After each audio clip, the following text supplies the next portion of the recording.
안녕하십니까? 운강이 천기연구원 운강입니다. 오늘도 사주의 이치로 여러분의 운을 살펴보겠습니다. 영상이 도움이 되셨다면 구독과 좋아요 부탁드립니다. 댓글에 생년월일, 태어난 시간, 성별을 남겨주시면 간단한 무료 사주 풀이와 소원 성취 기도를 정성껏 올려드리겠습니다. 1958년 무술년에 태어난 분들은 천간에 무토, 지지에 술토를 갖고 태어난 개띠입니다. 이 구조는 토의 기운이 매우 강해 중심을 잡고자 하는 성향이 뚜렷하며 책임감이 강한 특징으로 나타납니다. 명리학에서 토는 신뢰, 인내, 지탱의 상징으로 읽히기 때문에 대체로 자신보다 타인을 먼저 챙기고 공동체 안에서 자신을 희생하려는 경향이 강하게 작용해 왔습니다. 그렇기에 평생을 살아오면서 내가 하나쯤 양보하지 이건 내가 감당해야 할 몫이지라고 생각하며 자기 자리를 묵묵히 지켜온 경우가 많았습니다. 하지만 그런 성실함이 언제나 보상으로 돌아오지는 않았습니다. 특히 토기운이 과하게 강해질 경우 사주의 전체 흐름 속에서 기운이 막혀 답답함이나 고립감으로 이어지는 경우가 많습니다. 이때 겉으로는 아무렇지 않아 보여도 내면에서는 왜 나만 이렇게 버겁지라는 정서적 피로가 쌓이게 됩니다. 중년 이후로 접어들면서 이러한 기운은 더욱 분명해집니다. 지금까지 묵묵히 감내하며 지켜온 삶을 돌아보며 문득 멍해지는 순간들이 찾아옵니다. 아무런 불만 없이 견뎌왔지만 과연 내가 충분히 인정받으며 살아왔는가에 대한 의문이 생기기 시작합니다. 이는 단지 개인의 감정이 아니라 대운과 세운 흐름이 바뀌는 시기와도 밀접한 관련이 있습니다. 무토의 강한 토기운을 가진 이들은 말년을 앞두고 새로운 기운의 전환을 맞이하게 됩니다. 지금까지는 남을 위한 삶이었다면 이제부터는 나 자신을 위한 흐름을 만들어가야 할 시점입니다. 사주의 구조를 통해 그 전환의 필요를 감지하는 것이 바로 지금 이 시간입니다. 앞서 이야기한 무토와 술토의 구조를 가진 1958년생에게는 한 가지 공통된 특징이 있습니다. 바로 삶의 전반부가 주는 인생이었다는 점입니다. 사주 명리학에서는 토가 중심에 위치할 때 그 사람은 스스로 바탕이 되기를 자처한다고 봅니다. 남을 세우기 위해 자신은 한 발 물러서며 공동체나 가족을 위해 희생하는 흐름을 스스로 선택하게 됩니다. 이런 삶의 자세는 타고난 기질에서 비롯된 것이지만 세상은 언제나 그 수고를 곧장 알아봐 주지는 않았습니다. 명리학에서 말하는 토국수의 흐름처럼 세상의 냉정한 물기운에 부딪히며 속마음을 드러내지 못하고 참고 살아온 경우가 많았습니다. 그러나 사주는 언제나 균형을 추구합니다. 주는 역할을 감당한 만큼 받는 시점도 분명히 도래하게 되어 있습니다. 하늘은 언제나 겉으로 드러나는 성과보다 속으로 갈무리해온 마음의 진심을 더 깊이 봅니다. 명리학적으로도 기운이 다한 자리에는 새 기운이 반드시 들어온다고 해석합니다. 지금까지 참고 견뎌온 그 시간들이 절대 헛되지 않았다는 증거는 앞으로 들어올 변화의 흐름 속에서 하나씩 현실로 나타나게 될 것입니다. 특히 개띠는 지지의 술토가 열매 맺는 토에 해당합니다. 이는 가을의 수확처럼 시간이 지나야 진가가 드러나는 사주 구조이기도 합니다. 처음부터 빠르게 성공을 거두는 사주는 아닐 수 있지만 인생의 중후반부에 접어들면서 비로소 그동안의 공덕과 노력이 하나둘 회복되는 구조로 바뀌게 됩니다. 그 전환의 기운이 지금 시작되고 있습니다. 명리학에서는 사주 구조뿐 아니라 마음의 쓰임 또한 중요한 요소로 봅니다. 아무리 좋은 운이 들어와도 그 복을 받아들일 준비가 되어 있지 않다면 실제 현실로 드러나지 않는 경우가 많습니다. 특히 토기운이 강한 사주는 남을 먼저 배려하고 자신을 뒤로 미루는 성향 때문에 스스로를 인정하거나 칭찬하는 데 익숙하지 않은 경우가 많았습니다. 그 결과 좋은 일이 찾아와도 그것을 기쁘게 받아들이기보다 이건 그냥 우연이지 혹은 나 같은 사람에게 이런 일이 생길 리 없어라는 식으로 넘겨버리는 경우가 많았습니다. 명리학적으로 이것은 복이 스스로 들어오지 못하게 막는 심리적 장벽이 되는 구조입니다.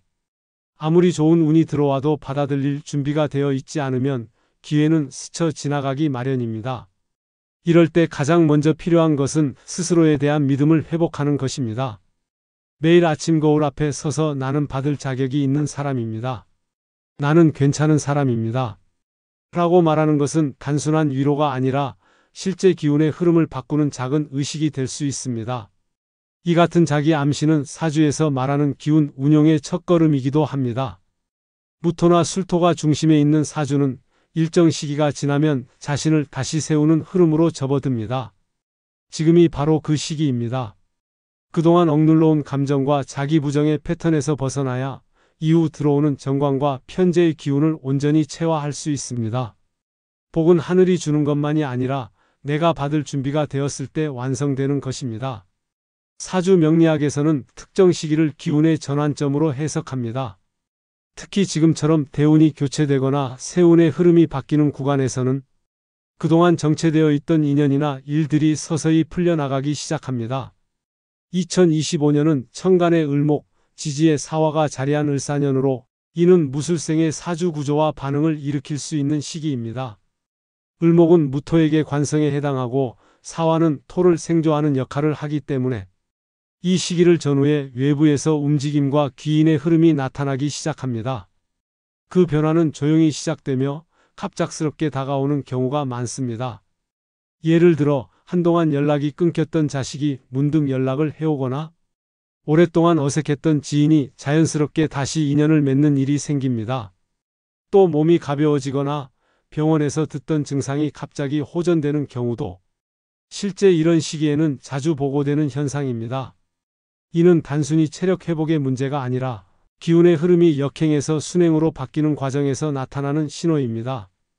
특히 무술생은 술토가 사화와 반합을 이루게 되는 작용이 있기 때문에 을사년의 가을부터 연말까지는 억눌려 있던 토기운이 부드럽게 풀리며 외부 자극을 흡수하고 운을 바꾸는 계기로 작용할 수 있습니다. 이러한 작용은 갑작스러운 행운처럼 보이지만 실상은 오랜 시간 동안 축적되어 온 인내와 공덕이 만들어낸 결실입니다. 지금까지는 참고 기다리는 시기였다면 이제는 그 기다림의 결과가 하나씩 현실로 드러나는 시점에 들어섰습니다. 그 변화는 소란스럽지 않지만 분명하며 그 흐름을 민감하게 감지하고 열어두는 사람이 진짜 복을 받아들이게 됩니다. 사주 명리학에서 말년의 흐름은 단순히 시간의 경과로만 해석하지 않습니다. 각 개인의 대운, 즉 10년 단위의 운세 흐름이 어떻게 작용하는지에 따라 말년의 의미는 전혀 다르게 전개됩니다.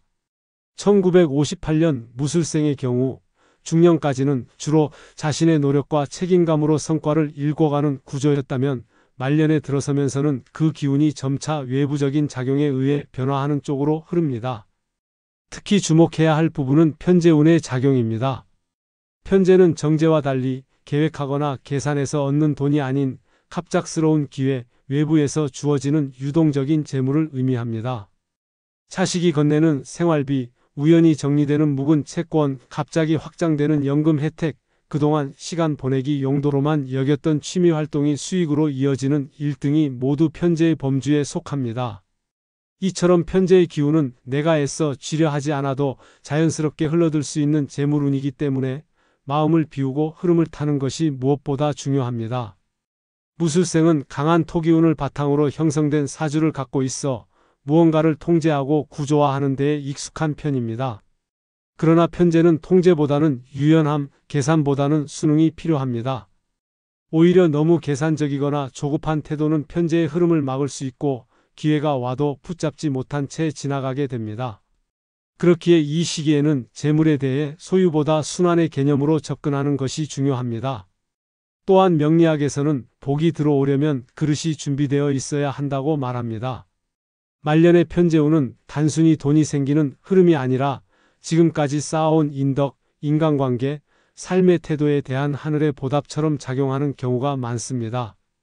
이 흐름을 잘 맞이하려면 마음을 내려놓고 스스로를 인정하는 연습이 필요합니다. 복은 눈에 보이지 않게 들어오며 조용하고 은은하게 일상 속에 스며듭니다. 이를 감지하고 받아들일 수 있는 사람이 진정한 수혜자가 됩니다. 사주 명리학에서 말하는 운의 흐름은 타고나는 사주팔자뿐 아니라 그 흐름을 어떻게 다루느냐에 따라 결과가 달라집니다. 특히 말년에 접어들며 편재운이 스며드는 시기에는 그 기운을 감지하고 현실로 끌어들이는 실천이 무엇보다 중요합니다. 복은 크고 요란하게 오는 것이 아니라 일상의 작은 습관 속에서 조용히 자리를 잡습니다.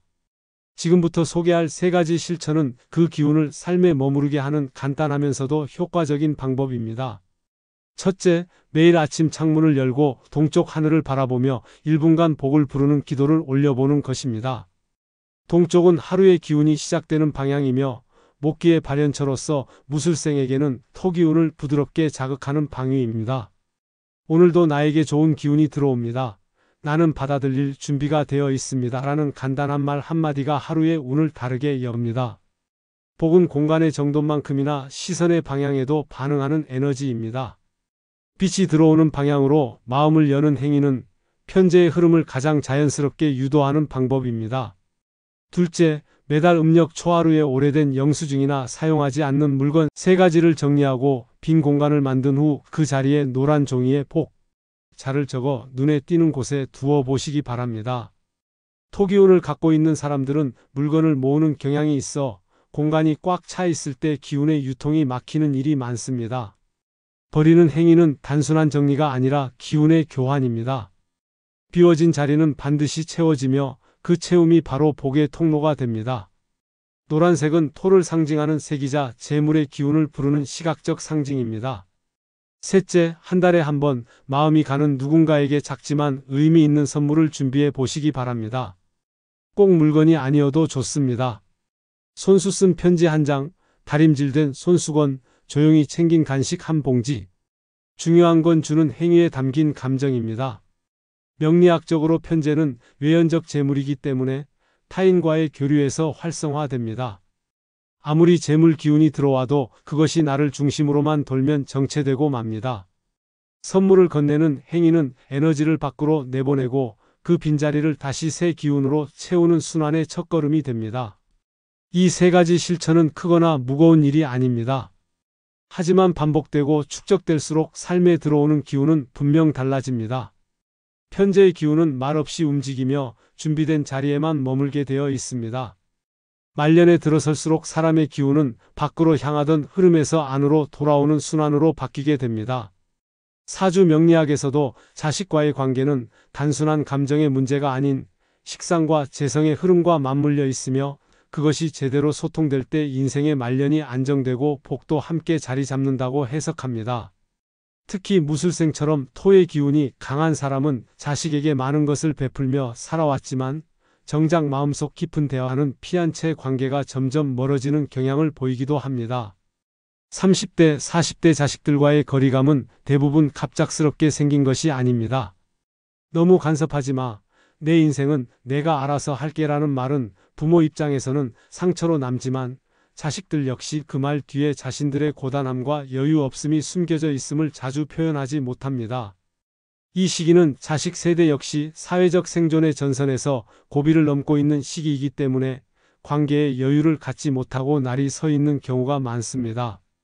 그러나 명리학적으로 볼 때 2025년 9월 이후의 흐름은 술토와 사화가 조화를 이루며 사람 간에 굳어졌던 기운을 유연하게 풀어내는 방향으로 작용합니다. 이는 곧 오랜 시간 소원해졌던 자식과의 관계가 서서히 회복되는 계기로 이어질 수 있음을 의미합니다. 갑작스럽게 자식이 연락을 해오거나 예기치 않은 상황에서 감정이 열리는 일이 생길 가능성이 큽니다. 이럴 때 중요한 것은 과거를 들추며 감정을 확인하려 하기보다는 그래, 너도 참 힘들었겠다라는 짧은 공감의 한마디를 전하는 것입니다. 이 한 문장이 멀어진 관계의 매듭을 푸는 실마리가 되고 동시에 복의 문을 여는 열쇠가 됩니다. 명리학에서는 타고난 기운만큼이나 어떻게 응대하느냐가 운의 흐름을 좌우한다고 말합니다. 자식과의 인연은 곧 자신의 기운과 직결된 통로이며 이 흐름이 다시 열릴 때 오래 닫혀있던 재물과 건강, 마음의 평화가 함께 따라 들어오게 됩니다. 사주 명리학에서는 삶의 후반기로 갈수록 기운의 양보다 기운의 방향이 더욱 중요하다고 봅니다. 젊은 시절은 에너지를 외부로 확장하는 시기였다면 말년은 그 에너지를 안으로 거두고 정제해가는 흐름으로 바뀝니다. 이 시기의 핵심은 외적인 성취보다 내적인 안정, 즉 심안입니다. 기운이 요동치는 시기를 지나면 결국 마음을 다스릴 줄 아는 사람이 진정한 복을 맞게 된다는 것이 명리학의 오랜 가르침입니다. 무술생처럼 강한 토기운을 가진 사람들은 평생을 견디며 살아온 이들이 많습니다. 중심을 지키는 데 익숙하고 자신의 감정보다는 가족과 공동체를 우선시하며 살아온 만큼 이제는 내려놓고 정리해야 할 시점에 도달해 있습니다. 그 내려놓음은 포기나 무관심이 아닙니다. 오히려 복을 받아들이기 위한 그릇을 넓히는 과정입니다. 내가 붙잡고 있던 고통, 억울함, 외로움을 놓는 순간 새로운 기운이 그 자리에 들어올 수 있게 됩니다. 명리학에서는 기운의 작용이 단순히 물리적인 조건에서만 일어나는 것이 아니라고 봅니다. 복은 준비된 마음에만 머물 수 있습니다. 그래서 이 시기에는 기도라는 의식이 단순한 종교적 행위를 넘어 운을 부드럽게 열고 마음을 정리하는 가장 효과적인 방법이 될 수 있습니다. 특히 잠들기 전의 시간은 하루 중 가장 내면이 고요해지는 때로 이때의 말 한마디가 기운의 방향을 바꾸는 계기가 됩니다. 하루의 끝에서 이렇게 마음을 다스려 보시기 바랍니다. 나는 오늘도 충분히 잘 살아냈습니다. 이제는 사랑받아도 되는 시간입니다. 하늘이시여 저를 지켜주시고 제 마음에 평화를 내려주소서.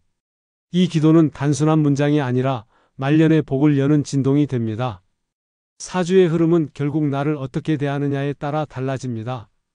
이제는 애써 견디는 시간이 아니라 기꺼이 받아들이는 시간이 시작되었습니다.